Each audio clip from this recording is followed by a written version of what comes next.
Leadership skills will surface and who we can count on to, when things get hard, because they've really invested in their teammates. What's the schedule like for you guys now? This wraps up spring. What's next? Well, hopefully some guys, get their degree here in the spring. Some guys finish up class really strong and do what needs to be done that way. I'm not a guy that takes a couple weeks off and says, hey, go catch your breath. We're going to be in the weight room on Monday morning ready to roll. So that first group at 7 a.m. on Monday will be on the line running in the indoor and ready to move into the weight room. And we got to get stronger. We got to get faster. We got to improve in so many ways that time is not on our side. Now that you've made this trip and you've been in here, is the off-campus stadium an obstacle? And is it as big an obstacle as maybe some people on the outside make it to be? When you get right down to it, it's only about 20 minutes away. Well, I have no idea. I haven't played a season, so it's probably unfair to even answer that question. Obviously everybody would. You'd love to have everything right in your backyard. I'd like to never leave my house to go get dinner, but I do. So it is what it is.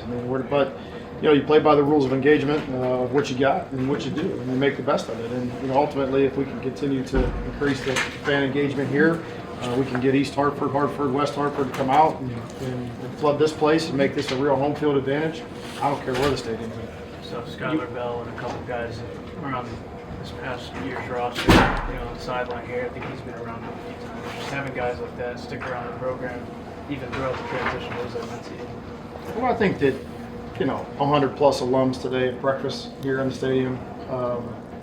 As I tell our team all the time, it's hard to know where you're going if you don't know where you've come from. So this is their program.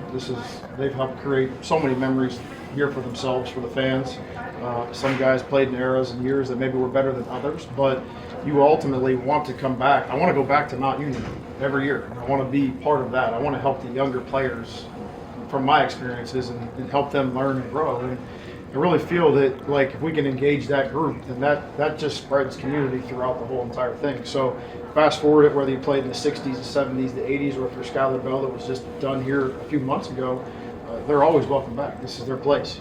They built this place, and they'll help continue lead our guys into the future. The thing about football is the cleats are coming off at some point in time. So somebody up there is going to hire one of these guys someday. And if we don't help create that community and help build that, then I think we're missing the boat. On defense, John Lista seems to have a couple plays out there, a sack and a turnover as well. Is that a continuation of what you saw in the spring? Yeah, he's been great. He's a veteran player that's played a lot of football, highly intelligent guy, throwback type player, not afraid to put his face on you and get in the fight. So you have to have guys on defense that have an edge and that are willing to do that. He's going to be a major part of what we got going forward. How much does it help to have somebody like Khalib in the quarterback room because he knows your offense and has been with you before?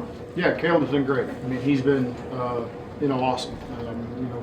Him to be here and, with us and after getting a fresh start. He had a tough injury in high school, so being able to bounce back from that, kind of get his feet on the ground and play a little bit of football last year, I think you're only going to see his career ascend.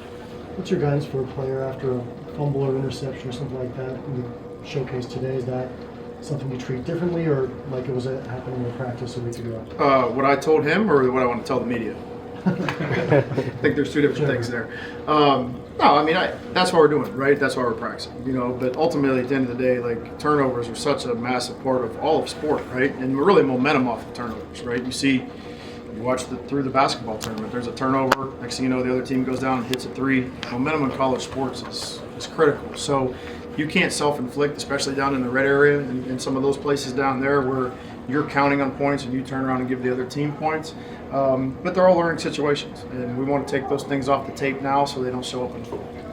How much surprises as you wrap up spring that you have now that you didn't think you had as you entered? One more time at the beginning. Any surprises? Any surprises, pleasant surprises. Yeah, I think there's a lot of young guys that the more you pour into them, the more they show what they're capable of doing, right? And all I'm looking for really through February and March is a good competitive spirit, a good attitude and energy towards practice.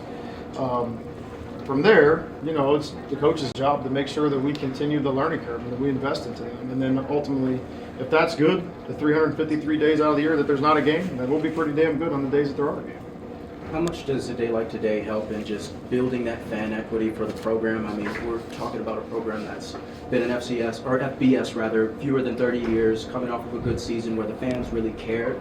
but also, you know, coming off of a point where they were really focused on basketball as well. So how much does having the team in front of them, especially for maybe even the younger fans, help to build the fan equity, make them care, especially going through the summer into the fall again? I mean, I ask our players to, you know, they're here in a 5-year window. They're going to leave Connecticut a better place than they found it. And if it's unfair for me to ask them to do that if I'm not willing to do that myself. So, you know, our staff, our team, we're going to be available around the community each and every week doing community service and things like that. We want to engage in our fan base. We want to bring our alumni back. We want to make, you know, this a special place for the people that really care. And if you don't present it that way and you don't create that engagement, you don't create that want to from our end of it, then it's easy for people to walk away when things don't go your way. And in football, there's adversity that's coming from all different angles. So it's not always going to be great. It's not always going to look good. But at the end of the day, we got to have great responses to it. And it's easier to have those responses if you have equity invested into the people. Good? Thank you, Coach. Okay. Thank you, guys. Appreciate it.